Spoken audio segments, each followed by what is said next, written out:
بسم اللہ الرحمن الرحیم۔ السلام علیکم رحمۃ اللہ وبرکاتہ۔ میں ہوں جمیل احمد جامی۔ اللہ رب العزت نے اپنے بندوں کو رشد و ہدایت کے لیے انبیاء کرام اور رسول عظام کی ایک برگزیدہ جماعت کو مبعوث فرمایا۔ اس مقدس و مطہر جماعت کو کچھ ایسے حواری اور اصحاب بھی عنایت کیے جو انبیاء کرام کی تصدیق و حمایت کرتے۔ اللہ رب العزت نے سید الاولین و آخرین حضرت محمد مصطفیٰ صلی اللہ علیہ وآلہ وسلم کو صحابہ کرام کی ایک ایسی جماعت عطا فرمائی جن کے بارے میں اللہ کی یہ مشیت ہوئی کہ وہ خاتم النبیین سے براہ راست فیض حاصل کریں، اور رسول اللہ صلی اللہ علیہ وآلہ وسلم خود ان کا تزکیہ نفس کرتے ہوئے کتاب و حکمت کی تعلیم دیں۔ درسگاہ محمدیہ صلی اللہ علیہ وآلہ وسلم کی تعلیم و تربیت نے افراد انسانی کی ایک ایسی مثالی جماعت تیار کی کہ انبیاء کرام کے بعد روئے زمین پر کوئی جماعت ان سے بہتر سیرت و کردار پیش نہ کر سکی۔ وہ مقدس جماعت جن کا ذکر قرآن مجید اور دیگر آسمانی کتب میں بھی کیا گیا، اور جن کے بارے میں رسول اللہ صلی اللہ علیہ وآلہ وسلم نے فرمایا، خیر امتی قرنی، بخاری، میری امت کی سب سے بہترین جماعت میرے عہد کے لوگ ہیں۔ یہ وہ جماعت تھی جن کی سیرت و کردار کے بارے میں دشمنوں نے بھی گواہی دی۔ یہ وہ عظیم جماعت تھی جنہوں نے دین اسلام کی آبیاری خود اپنے لہو سے کی اور اپنے مال و متاع، جان، حتیٰ کہ اہل و عیال تک اللہ کے دین کے لیے قربان کر کے ہمیشہ کے لیے جنتوں کے وارث بن گئے۔ یہ وہ مثالی جماعت تھی جن کے دن میدان جہاد میں گزرتے اور راتیں اپنے رب کے حضور عبادت میں گزرتی۔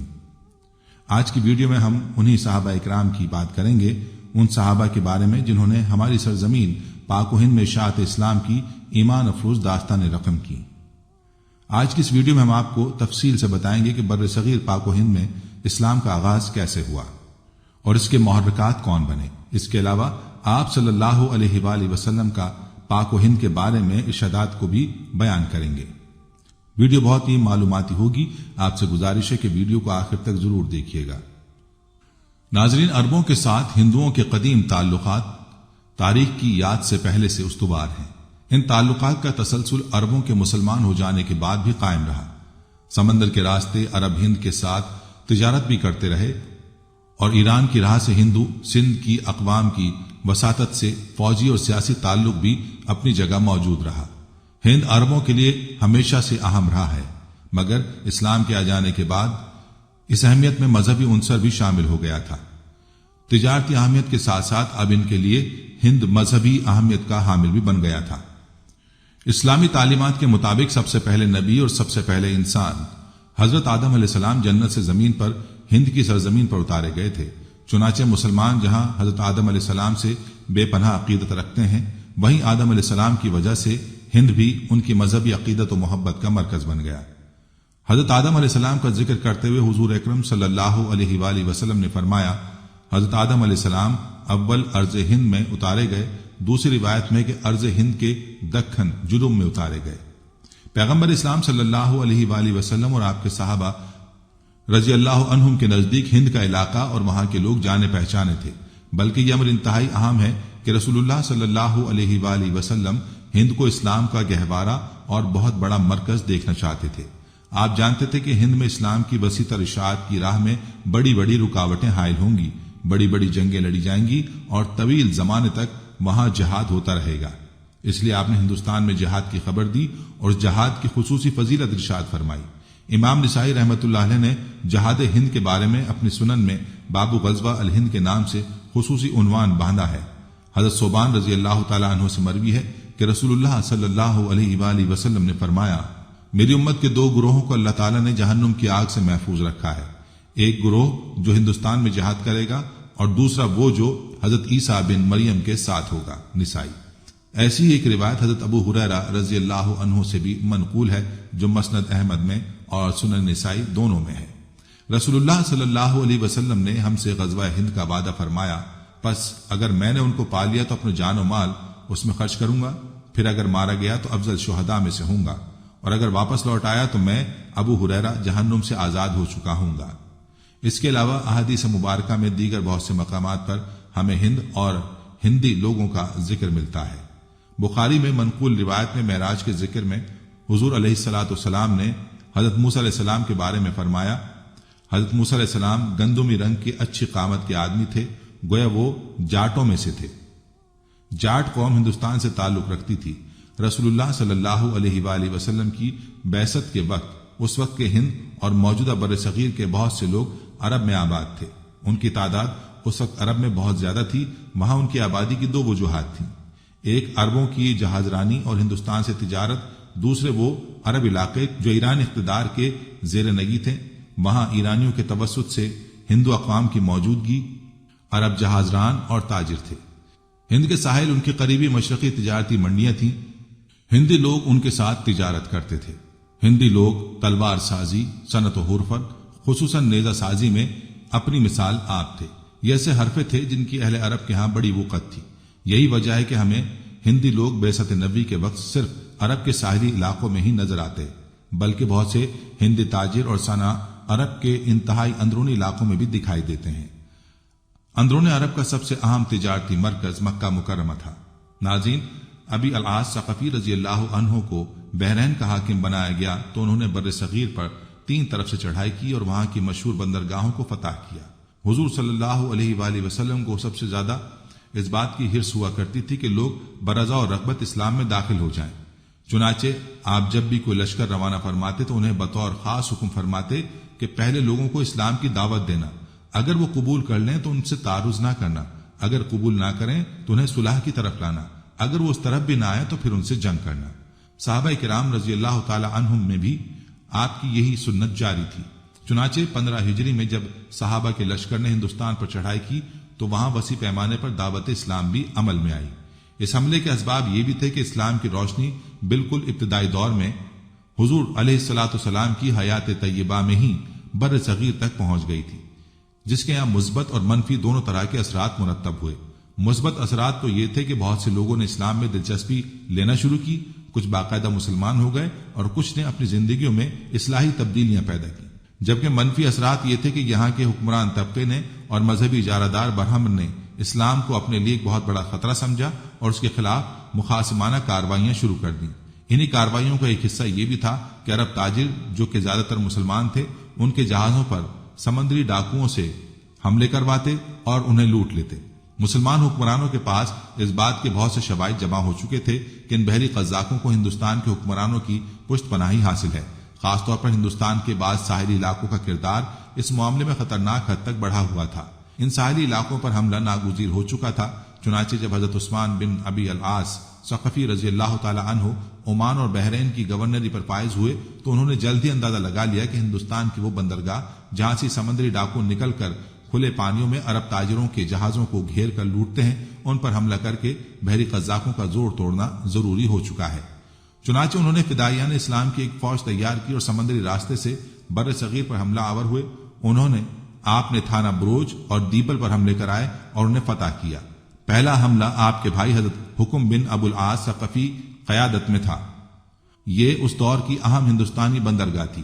موجودہ جغرافیہ کی روح سے ممبئی کے قریب واقع دوسرا حملہ حضرت حکم رضی اللہ تعالی عنہ ہی کی قیادت میں گجرات کاٹھے واڑ میں واقع بھیڑوچ نامی بندرگاہ پر کیا گیا۔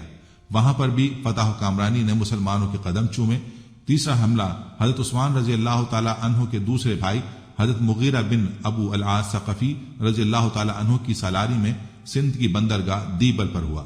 یہاں بھی کامیابی نے مسلمانوں کے قدم چومے اور دوسری طرف مسلمان خشکی کے راستے بھی بر صغیر کے کئی مقامات پر حملہ آور ہوئے۔ اس کی وجہ ہندو راجاؤں کی طرف سے مسلسل اسلام دشمن سرگرمیوں کو جاری رکھنا تھا، جیسا کہ جنگ ذات السلاسل میں سندھی لوگ پاؤں میں زنجیریں باندھ کر مسلمانوں کے خلاف لڑے۔ دشمن اسلام مسلمہ کذاب کو مسلمانوں کے خلاف ہندو سندھ کے راجاؤں کی فوجی امداد حاصل تھی۔ فتنہ ارتاد میں بھی ہندی لوگ مسلمانوں کے خلاف برسر پیکار رہے۔ شاہان فارس کے ساتھ ہونے والی جنگوں میں بھی ہندو سندھ نے مسلمانوں کے خلاف بھرپور حصہ لیا۔ جب فارس فتح ہو گیا تو بھی بر صغیر کے راجا اسلامی مقبوضات پر حملہ آور ہوتے رہے۔ چنانچہ مجبوراً مسلمانوں کو بر صغیر پر حملہ آور ہونا پڑا۔ یہ حملے مکران، سندھ اور بلوچستان کے بہت سے علاقوں پر صحابہ کرام رضوان اللہ علیہ اجمعین حملہ آور ہوئے۔ لاہور، بنو، کوہاٹ اور ملتان پر بھی پہلی صدی ہجری میں اسلامی عساکر کے کامیاب حملوں کی مستند روایات موجود ہیں۔ ناظرین، بلاد ہند میں مارکہ آرائی کرنے والے صحابہ رضی اللہ تعالی عنہم میں ایک بہت بڑا نام حضرت عثمان بن ابی العاص ثقفی کا ہے۔ نوجوانی میں اسلام لائے، فضلاء صحابہ میں شمار ہوتے ہیں۔ علم و فضل، تقوی و طہارت، نیکی و پرہیزگاری اور کردار کی عظمت جیسے اوصاف کی وجہ سے نبی پاک صلی اللہ علیہ وآلہ وسلم نے آپ رضی اللہ تعالی عنہ کو اپنے قبیلے کا امام اور امیر مقرر فرمایا، اگرچہ آپ اپنے قبیلے کے وفد کے لوگوں میں کم عمر تھے۔ دین کا درد اور علم دین کے حصول کا شوق آپ میں کوٹ کوٹ کر بھرا ہوا تھا۔ آپ کو بہت زیادہ مدت نبی کریم صلی اللہ علیہ وآلہ وسلم کی صحبت میں رہنے کا موقع میسر نہ آیا، مگر پھر بھی آپ کا نام راوی حدیث کے سعادت مند گروہ میں شامل ہے۔ آپ سے 29 روایات منقول ہیں۔ حضرت سعید بن مسیب، حضرت نافع بن جبیر، امام ابن سیرین اور حضرت موسیٰ بن طلحہ رحمہ اللہ جیسے بڑے بڑے تابعی بزرگ ان کے راویوں میں شامل ہیں۔ حضرت خواجہ حسن بصری رحمۃ اللہ علیہ آپ کے بڑے مداح اور عقیدت مند تھے۔ وہ آپ کے بارے میں فرماتے تھے کہ حضرت عثمان ثقفی رضی اللہ تعالی عنہ فضل و کمال میں اپنی مثال آپ ہیں۔ حضرت عثمان بن ابی العاص ثقفی رضی اللہ تعالی عنہ قبیلہ بنو ثقیف سے تعلق رکھتے تھے۔ اس قبیلے کا مسکن طائف کا شہر تھا، جو اپنی سرسبزی اور شادابی میں پورے عرب میں ثانی نہ رکھتا تھا۔ بنو ثقیف نہایت درست مزاج کے لوگ تھے۔ ہجرت سے پہلے نبوت کے 10ویں سال حضور علیہ الصلوۃ والسلام نے ان کی طرف اپنا مشہور تبلیغی سفر فرمایا تھا، جو تاریخ اسلام میں حضور علیہ الصلوۃ والسلام کے سفر طائف کے نام سے مشہور ہے، جس میں آپ علیہ الصلوۃ والسلام نے خاص طور پر اس قبیلے کے 3 بڑے سرداروں کو دعوت دی، مگر انہوں نے آپ سے نہایت برا سلوک کیا۔ طائف والوں نے آپ پر اتنی سنگباری کی کہ آپ زخموں سے چور ہو کر بالآخر ایک باغ میں پناہ گزین ہوئے۔ 8 ہجری میں مسلمانوں نے طائف والوں کا محاصرہ کیا۔ انہوں نے شدید مزاحمت کی، تیر اور پتھر برسائے، بہت سے مسلمان زخمی اور شہید ہوئے۔ اللہ تعالیٰ کی قدرت کہ یہی لوگ بعد میں خود بخود شوکت اسلام کے سامنے جھک گئے اور نبی پاک صلی اللہ علیہ وآلہ وسلم کی بارگاہ میں حاضر ہو کر مشرف با اسلام ہوئے۔ حضرت عثمان بن ابی العاص ثقفی رضی اللہ تعالیٰ عنہ بھی اس وقت کے ساتھ تھے۔ حضور صلی اللہ تعالیٰ علیہ وآلہ وسلم نے انہیں طائف والوں کا امام اور امیر مقرر فرمایا۔ حضرت سیدنا صدیق اکبر رضی اللہ تعالیٰ عنہ کے دور خلافت میں بھی آپ طائف کے امیر رہے۔ حضرت صدیق اکبر رضی اللہ تعالیٰ عنہ کی خلافت کی ابتدا میں فتنہ ارتاد پورے زور و شور سے اٹھا۔ سارا عرب اس کی لپیٹ میں آ گیا، کئی بدو قبائل مرتد ہو گئے۔ تاریخ اسلام کے اس نازک موڑ پر مہاجرین و انصار اور دیگر صحابہ کرام رضی اللہ تعالیٰ عنہم کے قدم بقدم حضرت عثمان ثقفی رضی اللہ تعالیٰ عنہ بھی نہ صرف خود اسلام پر ثابت قدم رہے، بلکہ اپنی قوم کو جمع کر کے ایک ولولہ انگیز خطاب فرمایا، اسلام کے فضائل اور برکات بیان فرمائے، جاہلیت کی نحوستوں کا ذکر کیا، ایمان کی قدر و قیمت پر روشنی ڈالی، بنو ثقیف کے تعدیر ایمان سے محروم رہنے کی حسرتناک یاد کو تازہ کیا اور فرمایا کہ اب ہمیں یہ زیب نہیں دیتا کہ جاہلوں اور منافقوں کی طرح ہم اسلام سے پھر جائیں۔ آپ کے اس اثر آفرین خطاب کا اثر یہ ہوا کہ اس نازک وقت میں آپ کی قوم کے قدم نہ ڈگمگائے اور وہ ارتداد کی زہر ناکیوں سے محفوظ رہے۔ حضرت عمر فاروق رضی اللہ تعالیٰ عنہ مسند خلافت ہوئے تو آپ نے حضرت عثمان ثقفی رضی اللہ تعالیٰ عنہ کو طائف کی عمارات پر بحال رکھا۔ 14 ہجری میں سیدنا عمر رضی اللہ تعالیٰ عنہ کے حکم پر بصرہ کا شہر آباد ہوا۔ اطراف و اکناف سے مختلف مزاجوں، مختلف قوموں اور مختلف قبیلوں کے لوگ وہاں آ کر آباد ہوئے۔ ان سب لوگوں کو خیر کے ساتھ چلانے، دین پر قائم رکھنے اور اسلام کی خدمات سر انجام دینے کے لیے تیار کرنے کی خاطر ایک صاحب علم و فضل اور پختہ نظر و با تدبیر معلم کی ضرورت تھی۔ خلیفہ ارشد سیدنا فاروق اعظم رضی اللہ تعالی عنہ کی مردم شناس نگاہوں نے اس عظیم ذمہ داری کے لیے حضرت عثمان ثقفی رضی اللہ عنہ کا انتخاب فرمایا۔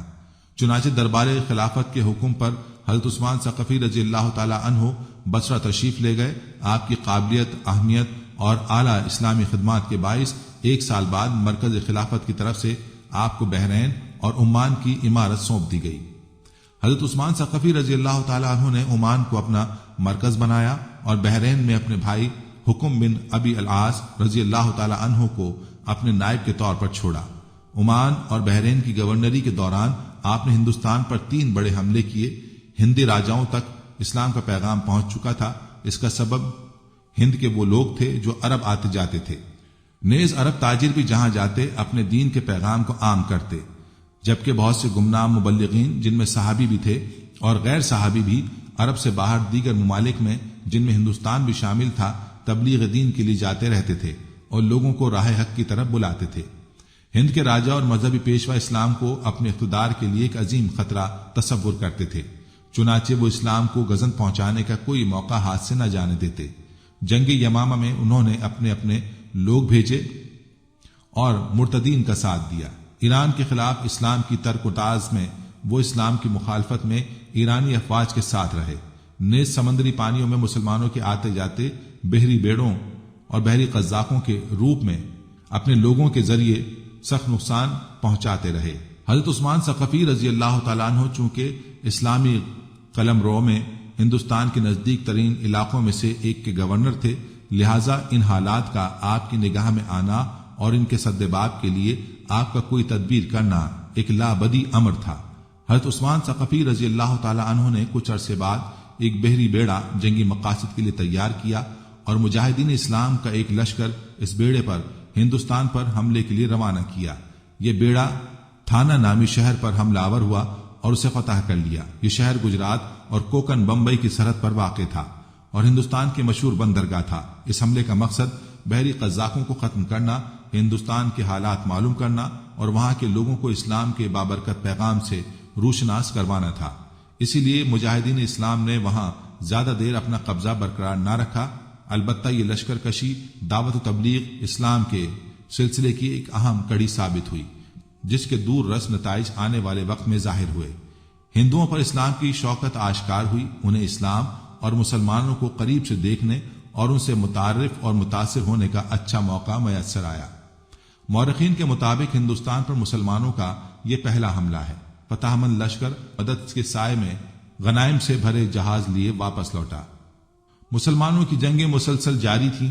ان حالات میں امیر المومنین یہ پسند نہ فرماتے تھے کہ ایک تیسرے بڑے کافر ملک کے ساتھ جنگوں کا سلسلہ شروع کر کے مجاہدین کے لیے مشکلات پیدا کی جائیں، لیکن حضرت عثمان بن ابی العاص رضی اللہ تعالی عنہ نے ہندوستان پر لشکر کشی کا سلسلہ جاری رکھا اور بعد میں 2 بڑی مہمیں روانہ فرمائیں، جن میں سے ایک کی قیادت حضرت عثمان رضی اللہ عنہ کے بھائی حضرت مغیرہ نے کی اور دوسری سالاری بھی آپ کے دوسرے بھائی حضرت حکم بن ابی العاص رضی اللہ تعالی عنہ نے کی۔ حضرت مغیرہ رضی اللہ تعالی عنہ نے مشہور ہندوستانی بندرگاہ دیبل کو تاراج کیا اور ایک روایت کے مطابق وہیں شہادت پائی، جبکہ حضرت حکم رضی اللہ تعالی عنہ نے بھروچ کو مسخر کیا اور فتح و کامرانی کے جھنڈے لہراتے ہوئے واپس آئے۔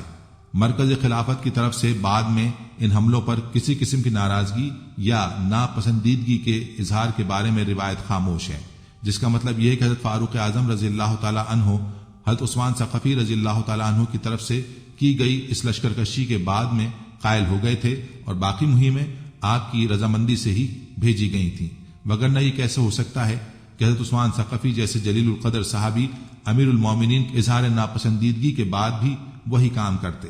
یقیناً انہوں نے حضرت عمر رضی اللہ تعالیٰ عنہ کو قائل کر لیا ہوگا اور بعد والی مہمیں ان کی اجازت سے بھیجی ہوں گی۔ حضرت عثمان ثقفی رضی اللہ تعالیٰ عنہ عسکری صلاحیتوں میں بڑے فائق تھے۔ آپ ایک قابل جرنیل اور کہنہ مشق سپہ سالار تھے۔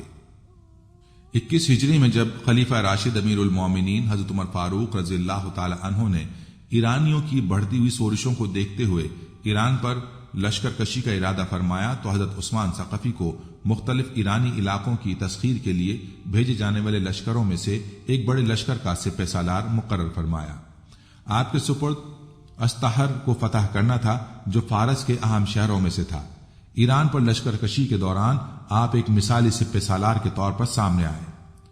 ناظرین، حضرت حکم بن عمر و ثقلبی غفاری رضی اللہ عنہ مشہور صحابی رسول ہیں۔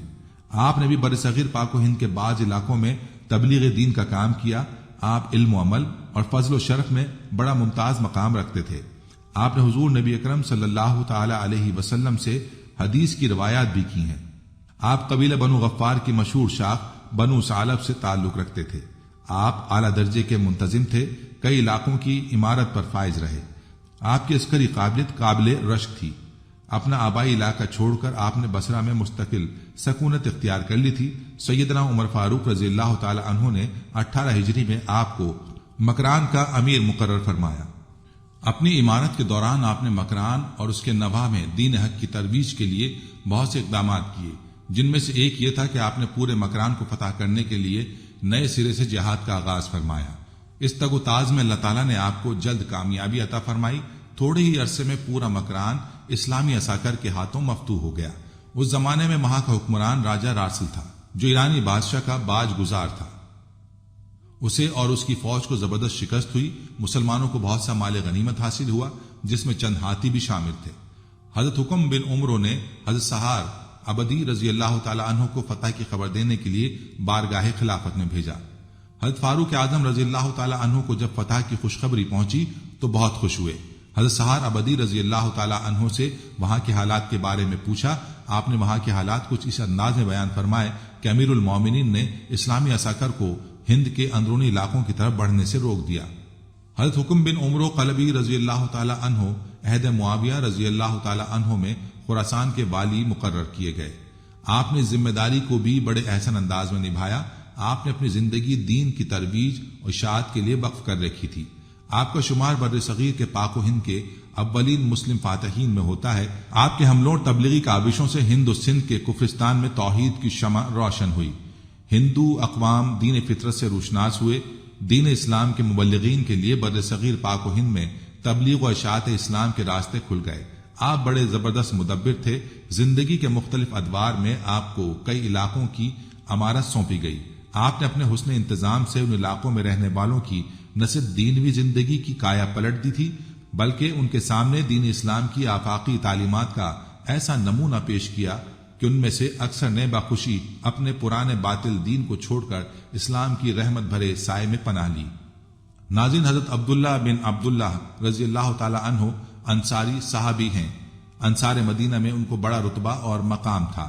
بڑے بہادر و شجاع تھے، فن حرب کے ماہر اور آزمودہ کار جنگجو تھے۔ زہد و تقوی کا طہارت آپ کے کردار کے نمایاں وصف تھے۔ بر صغیر پاک و ہند میں اشاعت اسلام اور جہاد کے لیے آنے والے صحابہ کرام رضی اللہ تعالی عنہم میں آپ کا نام نامی بھی شامل ہے۔ آپ فتح مکران میں شامل تھے۔ حضرت سعد بن ابی وقاص رضی اللہ تعالی عنہ کو جب کوفے کا گورنر بنایا گیا تھا تو حضرت عبداللہ انصاری رضی اللہ تعالی عنہ ان کے شریک کار اور معاون تھے۔ سیدنا فاروق اعظم رضی اللہ تعالی عنہ نے جب ایران پر عام لشکر کشی کا ارادہ فرمایا تو حضرت سعد رضی اللہ تعالی عنہ کو مدینہ منورہ طلب فرمایا۔ حضرت سعد رضی اللہ تعالی عنہ نے حضرت عبداللہ بن عبداللہ انصاری رضی اللہ تعالی عنہ کو اپنے پیچھے کوفے کے گورنر کے طور پر چھوڑا۔ حضرت عمر رضی اللہ تعالی عنہ نے مدینے پہنچنے پر حضرت سعد رضی اللہ تعالی عنہ سے دریافت فرمایا کہ اپنے پیچھے کوفے کا والی کس کو بنایا ہے؟ انہوں نے بتایا کہ حضرت عبداللہ بن عبداللہ انصاری رضی اللہ تعالی عنہ کو۔ حضرت فاروق اعظم رضی اللہ تعالی عنہ خوش ہوئے اور آپ کے اس فیصلے کو پسند فرمایا۔ بعد میں حضرت فاروق اعظم رضی اللہ تعالی عنہ نے آپ کو اصفہان کی عمارت کی ذمہ داری بھی تفویض فرمائی۔ آپ ایک عرصے تک وہاں احسن انداز میں خدمات سر انجام دیتے رہے۔ اس دوران آپ نے اصفہان میں جہاد کو بھی جاری رکھا۔ اہل اصفہان کو آخر کار آپ سے صلح کرنا پڑی۔ آپ نے اپنے عسکری استعداد کو کئی محاذوں پر اسلام کی خدمت کے لیے وقف کیے رکھا۔ فارس کے مارکوں میں بھی شریک ہوئے۔ فارس کے ایک مقام جی میں مسلمانوں اور ایرانیوں کے مابین بڑی خون ریز جنگ ہوئی۔ حضرت عبداللہ بن عبداللہ انصاری رضی اللہ تعالی عنہ نے اس جنگ میں بھرپور حصہ لیا۔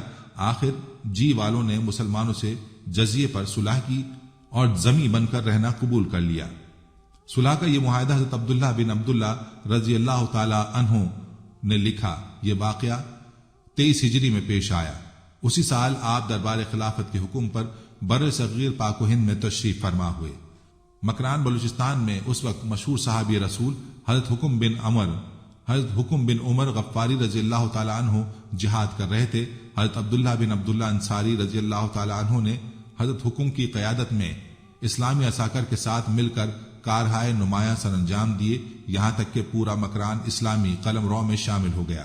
ناظرین، حضرت سہل بن عدی خرزجی انصاری رضی اللہ تعالی عنہ نبی پاک صلی اللہ علیہ وآلہ وسلم کے مشہور صحابی ہیں۔ بر صغیر پاک و ہند میں اشاعت اسلام کے لیے آنے والے صحابہ کرام میں آپ کا اسم گرامی بھی شامل ہے۔ انصار مدینہ کے سعادت مند گروہ سے تعلق رکھتے تھے۔ آپ کا قبیلہ بنو خرزج تھا۔ آپ کے دو بھائی حضرت ثابت بن عدی اور حضرت عبد الرحمن بن عدی رضی اللہ تعالی عنہما بھی شرف صحابیت سے بہرہور تھے۔ حضرت سہل بن عدی رضی اللہ تعالی عنہ بدری صحابہ میں سے ہیں۔ یہ تینوں بھائی غزوہ احد میں حضور علیہ الصلوۃ والسلام کے شانہ بشانہ شریک تھے۔ صحابہ میں ان کا مقام بڑا ممتاز تھا۔ ان کی مجاہدانہ زندگی اسلام کے لیے وقف تھی۔ مکران کی فتح میں انہوں نے نمایاں کردار ادا کیا۔ حضرت ابو موسیٰ اشعری رضی اللہ تعالی عنہ نے حضرت عمر فاروق رضی اللہ عنہ کے حکم پر آپ کو مکران کا والی مقرر کیا تھا۔ اسی طرح حضرت سحار بن عباس عبدی رضی اللہ تعالی عنہ رسول پاک صلی اللہ علیہ وآلہ وسلم کے مایہ ناز صحابہ کرام میں سے ہیں۔ انہیں حضور علیہ الصلوۃ والسلام سے چند احادیث روایت کرنے کا شرف بھی حاصل ہے۔ آپ اپنے وقت کے بہت بڑے خطیب اور ادیب تھے۔ علم و فضل میں پورے عرب میں مشہور تھے۔ زہد و عبادت اور خیرات و حسنات میں بلند مقام رکھتے تھے۔ غرض کہ کوئی اسلامی صفت ایسی نہ تھی جو آپ کی ذات کا حصہ نہ ہو۔ فصاحت و بلاغت میں ثانی نہ رکھتے تھے۔ علم النصاب کے ماہر تھے۔ حضرت عثمان غنی رضی اللہ تعالیٰ عنہ کے قصاص کا مطالبہ لے کر اٹھنے والوں میں آپ بھی شامل تھے۔ اس سلسلے میں ان کا موقف بہت سخت تھا۔ جنگ صفین میں حضرت معاویہ رضی اللہ عنہ کی طرف سے شریک ہوئے۔ بر صغیر پاک و ہند میں تبلیغی و جہادی سرگرمیوں کے سلسلے میں بھی آپ تشریف لائے۔ آپ اس لشکر میں شامل تھے جس نے مکران پر حملہ کیا۔ جنگ مکران میں دیگر صحابہ کرام رضی اللہ تعالی عنہم کے ساتھ مل کر دشمنان دین کے خلاف کارہائے نمایاں سر انجام دیے۔ حضرت عاصم بن عمرو تمیمی بھی آپ کے صحابی تھے۔ نبی پاک صلی اللہ علیہ وآلہ وسلم کے یہ صحابی بھی بر صغیر میں اشاعت دین کے لیے تشریف لائے۔ آپ کا قبیلہ بنو تمیم سے تھا۔ آپ اپنے قبیلے میں بڑی ممتاز حیثیت رکھتے تھے، بڑے ہی مہربان اور جود و سخا میں شہرت رکھنے والے تھے۔ آپ کا کردار اور اخلاق مثالی تھے۔ آپ نے اپنی زندگی دین اسلام کے لیے وقف کر رکھی تھی۔ بڑے بلند پایا شاعر تھے۔ جہادی مہموں میں شریک ہونا آپ کی زندگی کا بڑا مشغلہ تھا۔ حضرت عاصم رضی اللہ عنہ نے قادسیہ کی جنگ میں حصہ لیا اور بڑی بہادری سے لڑے۔ عراق کی فتح پر آپ نے بہت سے اشعار کہے۔ بر صغیر پاک و ہند میں اشاعت دین کے لیے تشریف لائے۔ نواح سندھ میں آپ نے مجاہدانہ یلغار کی۔ سجستان کا وہ علاقہ جو سندھ سے ملحق ہے وہاں آپ نے کئی جہادی مارکے سر انجام دیے اور اس علاقے میں اسلام کی عظمت و کامرانی کے جھنڈے گاڑ دیے۔ دوستو، حضرت عبداللہ بن عمیر اشجعی رضی اللہ تعالی عنہ حضور نبی کریم صلی اللہ علیہ وآلہ وسلم کے عالی مرتبت صحابی ہیں۔ آپ مدینہ منورہ سے تعلق رکھتے تھے۔ مدینہ منورہ کے اہل علم میں سے ہیں۔ آپ جنگ سجستان میں 23 ہجری کو دربار خلافت کے حکم پر حضرت عاصم بن عمرو تیمی رضی اللہ تعالیٰ عنہ کے ساتھ آ کر شامل ہوئے۔ حضرت عاصم رضی اللہ تعالیٰ عنہ کے ساتھ آپ نے اس علاقے میں مارکہ آرائی فرمائی، یہاں تک کہ بلادت سجستان سے لے کر سندھ کے اندرونی حصے تک کا وسیع علاقہ اسلامی قلم رو میں شامل ہو گیا اور بر صغیر پاک و ہند میں ممتاز مقام رکھتے تھے۔ آپ کو حضور نبی کریم صلی اللہ علیہ وآلہ وسلم سے حدیث پاک روایت کرنے کا شرف بھی حاصل ہے۔ بر صغیر پاک و ہند میں تشریف لائے۔ یہ علاقے اشاعت اسلام کی برکات و حسنات سے متمتع ہونے لگے۔ حضرت عبداللہ بن معمر رضی اللہ تعالی عنہ نبی پاک صلی اللہ علیہ وآلہ وسلم کے مشہور صحابی ہیں۔ قریش قبیلہ بنو تمیم سے ان کا تعلق تھا۔ بعض مورخین نے انہیں صغار صحابہ میں شامل کیا ہے، جبکہ بعض دیگر کی تحقیق کے مطابق جب حضور علیہ الصلوۃ والسلام کا وصال ہوا تو ان کی عمر 21 برس تھی۔ حضرت عبداللہ بن معمر تیمی رضی اللہ عنہ قریش کے معززین میں شمار ہوتے تھے۔ آپ کو رسول پاک صلی اللہ تعالی علیہ وسلم سے حدیث روایت کرنے کا شرف بھی حاصل ہے۔ آپ علم و فضل میں بلند مقام رکھتے تھے۔ حضرت عروہ بن زبیر رحمۃ اللہ علیہ اور حضرت محمد بن سیرین رحمۃ اللہ علیہ جیسے بزرگ تابعین آپ کے شاگرد تھے۔ حضرت عبداللہ رضی اللہ تعالی عنہ ایک مجاہد صحابی تھے۔ ساری زندگی اسلام کی ترویج اور جہاد فی سبیل اللہ کے لیے وقف کیے رکھی۔ آپ کی امتیازی اوصاف میں سے ایک یہ بھی ہے کہ آپ اشاعت اسلام کے لیے بر صغیر پاک و ہند میں تشریف لائے۔ آپ نے اسلام کی سربلندی کے لیے بہت سی جنگوں میں حصہ لیا اور بہادری کے جوہر دکھائے۔ خلیفہ ثالث حضرت عثمان ابن عفان رضی اللہ تعالی عنہ نے آپ کو ایک لشکر دے کر سندھ اور مکران بھیجا تھا۔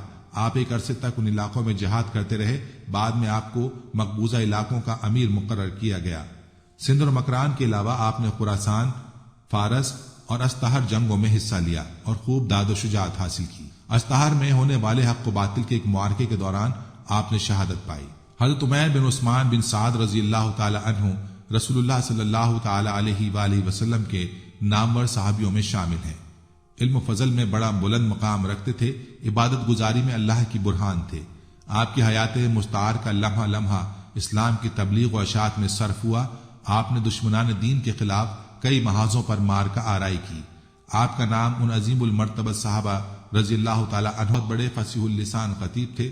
آپ کے احکام اسلام کے بارے میں خطبات نہایت اثر انگیز اور متاثر کن ہوتے تھے۔ حضرت عمر فاروق رضی اللہ تعالی عنہ آپ سے بہت خوش تھے، آپ کی خدمات کو سراہتے تھے۔ آپ نے زندگی کے آخری ایام شام میں گزارے اور وہیں وفات پائی۔ حضرت مجاشع بن مسعود سلمی رضی اللہ تعالی عنہ عظمت و جلالت کے حامل بڑے مشہور صحابی ہیں۔ آپ فرماتے ہیں کہ میں اور میرا بھائی حضور علیہ الصلوۃ والسلام کی خدمت اقدس میں حاضر ہوئے۔ ہم نے آپ کی بارگاہ میں ہجرت پر بیعت ہونے کی درخواست پیش کی۔ رسول اللہ صلی اللہ علیہ وآلہ وسلم نے فرمایا، ہجرت کا معاملہ تو گزر چکا ہے۔ دونوں بھائیوں نے عرض کی، پھر ہم آپ سے کس بات پر بیعت کریں؟ حضور علیہ الصلوۃ والسلام نے فرمایا، اسلام اور جہاد فی سبیل اللہ پر۔ چنانچہ ہم نے آپ سے بیعت کی۔ دونوں بھائی بیعت کیا ہوئے واقعی اسلام اور جہاد کے نام پر بک گئے اور انہی کے ہو کر رہ گئے۔ حضرت مجاشع رضی اللہ تعالی عنہ مشہور عرب شاعر امراء القیس کی اولاد سے تھے۔ حضرت مجاشع رضی اللہ تعالی عنہ کو حضور علیہ الصلوۃ والسلام سے حدیث روایت کرنے کا شرف بھی حاصل ہے۔ بخاری، مسلم اور دیگر کتب احادیث میں آپ کی روایات موجود ہیں۔ حضرت مجاشع رضی اللہ تعالی عنہ ان عظیم المرتبہ صحابہ میں سے ایک ہیں جو تبلیغ و اشاعت اسلام کے لیے بر صغیر پاک و ہند میں تشریف لائے۔ اس زمانے میں کابل بلاد ہند میں شمار ہوتا تھا۔ کابل پر حملے کے وقت آپ عساکر اسلامی کے ساتھ تھے اور مجاہدین کے ایک دستے کی کمان فرما رہے تھے۔ ایک خونریز جنگ کے بعد کابل فتح ہوا۔ وہاں ایک بہت بڑا بت گدا تھا۔ آپ اس میں داخل ہوئے اور ایک بڑے بت کو ہاتھ میں پکڑ لیا اور لوگوں سے فرمانے لگے کہ یہ میں نے اس لیے کیا تاکہ تمہیں معلوم ہو جائے کہ یہ نقصان نہیں پہنچا سکتا اور نہ ہی نفع دے سکتا ہے۔ آپ نے موجودہ بلوچستان کے علاقوں میں بھی اسلامی عساکر کے ساتھ جنگوں میں حصہ لیا۔ نے سجستان کی فتح میں بھی اہم کردار ادا کیا۔ کابل اور بلاد ہند میں حضرت مجاشع اور دیگر بزرگ صحابہ رضی اللہ تعالی عنہم کی کوششوں سے اسلام کے اصلاحی و تبلیغی کام کو خوب وسعت ملی۔ ناظرین، ایک اور نبی پاک صلی اللہ علیہ وآلہ وسلم کے بلند پایا صحابہ میں سے ہیں قرشی۔ حضور علیہ الصلوۃ والسلام نے آپ کا نام عبد الرحمن رکھا تھا۔ فتح مکہ کے موقع پر مسلمان ہوئے۔ صاحب علم و فضل صحابہ میں ان کا شمار ہوتا ہے۔ احادیث کی روایت کی سعادت بھی انہیں حاصل ہے۔ بہت سے بزرگ تابعین نے ان کی شاگردی کی۔ آپ کے ممتاز شاگردوں میں حضرت حسن بصری، حضرت محمد بن سیرین، حضرت سعید بن مسیب اور حضرت عمار بن ابی عمار کے اسماء گرامی شامل ہیں۔ اسلام کی خاطر ہونے والی جنگوں میں بھی آپ نے کارہائے نمایاں سر انجام دیے۔ نبی پاک صلی اللہ تعالی علیہ وآلہ وسلم کے ساتھ جنگ تبوک میں شریک ہوئے۔ فارس اور عراق کی فتوحات میں آپ کا کردار بہت اہم رہا۔ آپ نے کابل اور خراسان کی جنگوں میں بھی بڑھ چڑھ کر حصہ لیا۔ حضرت عثمان رضی اللہ تعالیٰ عنہ نے آپ کو بلوچستان کا والی مقرر کیا۔ شہادت عثمان رضی اللہ عنہ تک آپ اس منصب پر فائز رہے۔ بلاد ہند پر آپ کے بڑے حملے مشہور ہیں۔ رن آف کچھ کا کچھ علاقہ جو گجرات، کاٹھے باڑ اور راجستھان کے درمیان پڑتا ہے اور دیار ہند میں بڑی اہمیت رکھتا ہے، آپ کے ہاتھوں فتح ہوا۔ اس کے نواح میں واقع اور بھی بہت سے علاقوں کو حضرت عبد الرحمن رضی اللہ تعالی عنہ نے فتح کر کے اسلامی مقبوضات میں شامل کیا۔ یوں بر صغیر کے تمام علاقے آپ کے ترک و تاز سے اسلام کی برکات و ثمرات سے بہرور ہوئے۔ حضرت عبد الرحمن بن سمرہ رضی اللہ تعالیٰ عنہ نے زندگی کے آخری ایام بصرہ میں گزارے اور وہیں 50 ہجری یا 51 ہجری میں وفات پائی۔ حضرت خریت بن راشد رضی اللہ تعالیٰ عنہ حضور نبی کریم صلی اللہ علیہ وآلہ وسلم کے عالی مرتبت صحابی ہیں۔ نبی پاک صلی اللہ علیہ وآلہ وسلم کے ہاتھ پر ایمان لائے، زندگی بھر اسلام کی خدمت کے لیے وقف رہے۔ حضرت عمر رضی اللہ تعالی عنہ نے انہیں فارس کے ایک علاقے کا امیر فرمایا۔ وہاں آپ نے اپنی ذمہ داریاں نہایت احسن طریقے سے انجام دیں۔ حضرت علی رضی اللہ عنہ کے عہد خلافت میں آپ مکران تشریف لائے۔ مکران اور بر صغیر کے دیگر علاقوں میں آپ نے اشاعت اسلام کے لیے اہم خدمات سر انجام دیں۔ حضرت کلیب ابو وائل رضی اللہ تعالی عنہ نبی پاک صلی اللہ علیہ وآلہ وسلم کے اصحاب کرام میں سے تھے۔ بر صغیر پاک و ہند میں سیاحت فرمائی، اسلام کا پیغام لوگوں تک پہنچایا۔ روایات میں آتا ہے کہ آپ جس علاقے میں گئے تھے وہاں ایک درخت تھا جس کے ایک سرخ پھول پر سفید رنگ میں محمد رسول اللہ صلی اللہ علیہ وسلم لکھا تھا۔ حضرت محلب بن ابو صفرہ ازدی عتکی حضور علیہ الصلوۃ والسلام کے صحابہ میں سے تھے۔ یہ قبیلہ بنو ازد سے تعلق رکھتے تھے۔ ان کو صغار صحابہ میں شامل کیا جاتا ہے۔ حضور علیہ الصلوۃ والسلام کے وصال کے وقت بہت کم سن تھے۔ آپ کو اللہ رب العزت نے بہت سے اعزازات اور امتیازات عطا فرمائے تھے۔ علم و فضل میں بڑا نام رکھتے تھے۔ آپ نے اپنی زندگی جہاد فی سبیل اللہ کے لیے وقف کر رکھی تھی۔ قدرت نے آپ کو عسکری صلاحیتیں بڑی فیاضی سے عطا فرمائی تھیں۔ انتظامی معاملات میں بڑی مہارت رکھتے تھے۔ ایک لمبا عرصہ آپ خراسان کے امیر کے طور پر خدمات سر انجام دیتے رہے۔ بر صغیر پاک و ہند میں تشریف لانے والے صحابہ میں آپ کا نام بھی شامل ہے۔ 44 ہجری میں بر صغیر پاک و ہند میں تشریف لائے، سندھ کی جنگوں میں حصہ لیا، سندھ کے ایک شہر قندبیل میں دشمن کو شکست دی۔ آپ نے ملتان کی طرف بھی پیش قدمی کی اور کئی علاقوں پر فتح کے علم لہرائے۔ حضرت محلب رضی اللہ تعالی عنہ 83 ہجری میں ایران کے شہر مرد میں فوت ہوئے۔ حضرت سنان بن سلمہ حضلی رضی اللہ تعالی عنہ نبی پاک صلی اللہ علیہ وآلہ وسلم کے بلند مرتبہ صحابی تھے۔ آپ کا تعلق قبیلہ بنو حذیل سے تھا۔ آپ کا نام خود حضور علیہ الصلوۃ والسلام نے رکھا تھا۔ آپ علم و فضل میں نہایت بلند مقام رکھتے تھے۔ نظم و نسق اور تدبیر مملکت میں آپ کو خاص مہارت حاصل تھی۔ حضرت سنان رضی اللہ تعالی عنہ ان صحابی میں سے ہیں جنہوں نے بر صغیر پاک و ہند کو اپنی بابرکت قدموں سے شرف بخشا۔ آپ 42 ہجری میں مکران کے والی بنے۔ آپ سے پہلے حضرت راشد بن عمر وہاں کے حاکم تھے۔ انہوں نے اسی سال حق و باطل کے ایک معرکے میں شہادت پائی۔ حضرت معاویہ رضی اللہ تعالی عنہ کا دور حکومت تھا۔ انہوں نے حضرت سنان رضی اللہ تعالی عنہ کو مکران کا نیا امیر مقرر کیا۔ حضرت سنان رضی اللہ تعالی عنہ نے مکران میں بہت سی اصلاحات فرمائی، جس سے وہاں اسلام کو بہت تقویت حاصل ہوئی اور اسلام کی اشاعت کے ایک نئے دور کا آغاز ہوا۔ حضرت سنان رضی اللہ تعالی عنہ کے اس علاقے میں کفار و مشرکین کے بہت سے مارکے ہوئے، جس سے اس نواح میں اسلامی فتوحات کا دائرہ بہت وسیع ہو گیا۔ حضرت منذر بن جارود عبدی رضی اللہ عنہ بڑے عظیم المرتبت صحابی تھے۔ اللہ تعالیٰ نے آپ کو دولت و ثروت کی فراوانی عطا فرمائی تھی۔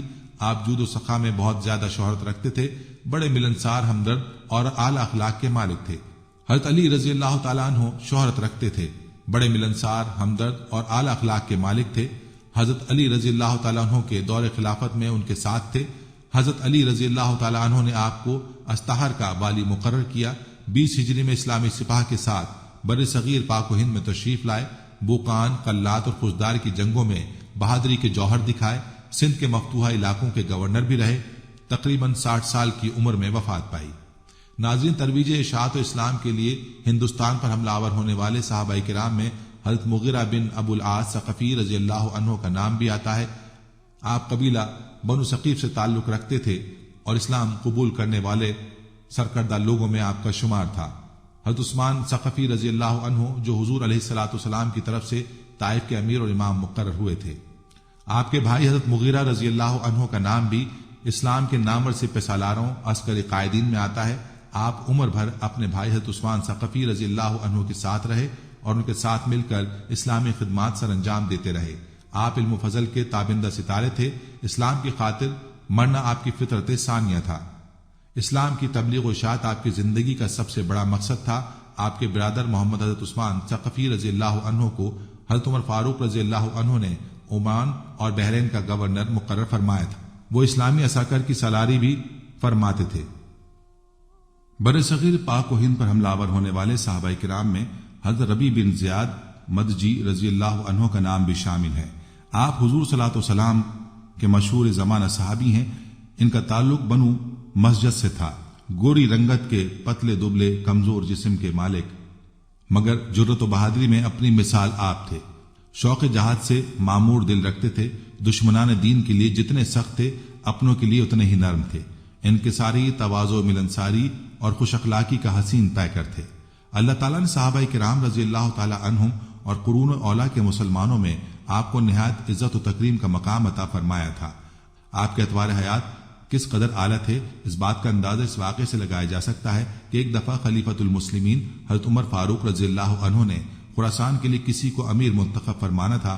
آپ نے لوگوں سے فرمایا، مجھے کسی ایسے آدمی کے متعلق بتاؤ جب وہ قوم کا امیر ہو تو ایسے رہے کہ امیر دکھائی نہ دے، اور جب امیر نہ ہو تو ایسے رہے کہ لوگ اسے امیر سمجھیں۔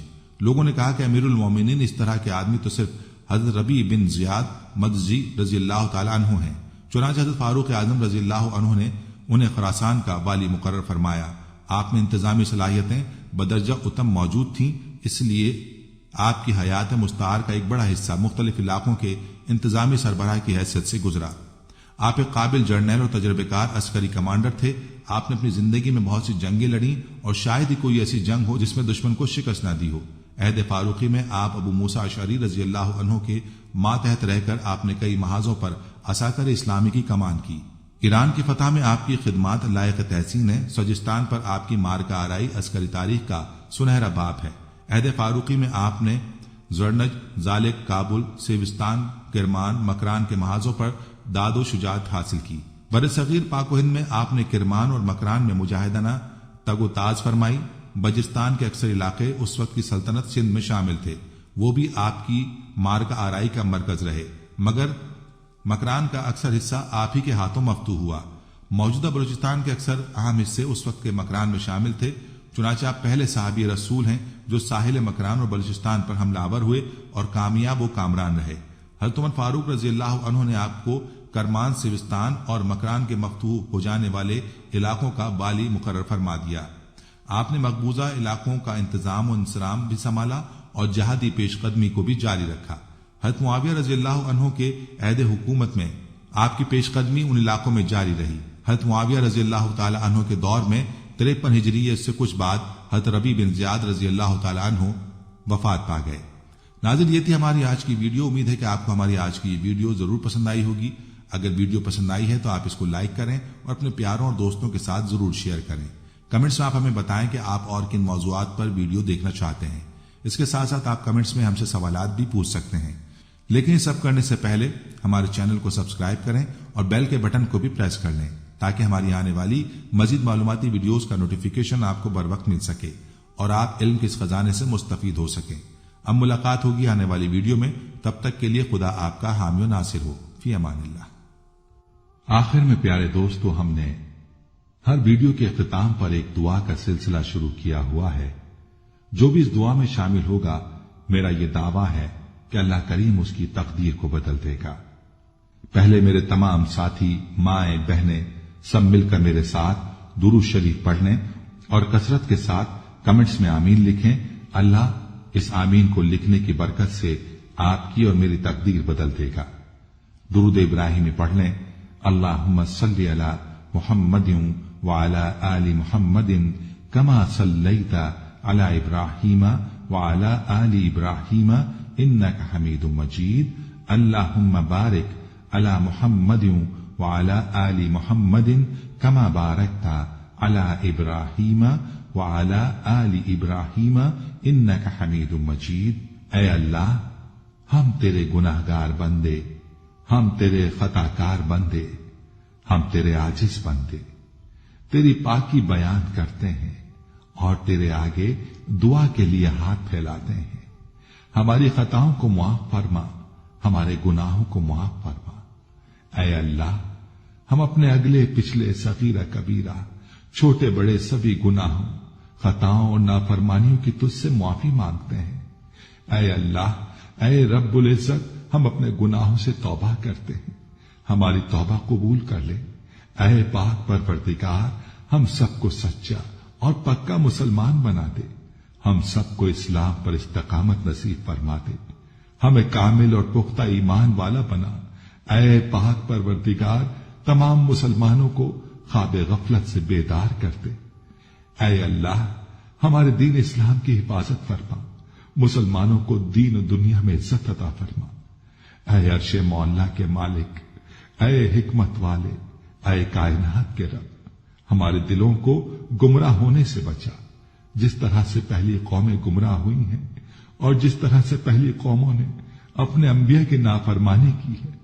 اے اللہ، تو ہمیں ایسی نافرمانی سے بچا۔ اے اللہ، تو ہمیں ان عذابوں سے بچا جو تو نے پچھلی قوموں پر نازل کیے ہیں۔ اے اللہ، تو ہمیں ان تمام گناہوں سے بچا جن گناہوں میں پچھلی قومیں مبتلا ہوئی ہیں۔ اے مولا کریم، تو ہماری حفاظت فرما ہر اس فعل سے جو تیری ناراضگی اور تیرے غضب کا سبب بنا۔ اے اللہ، ہماری زندگی کو اپنی چاہت کے مطابق ڈھال دے، ہمیں صرف اور صرف نیکی کی توفیق عطا فرما، ہم نیکی کی باتوں کو سننے والے بن جائیں اور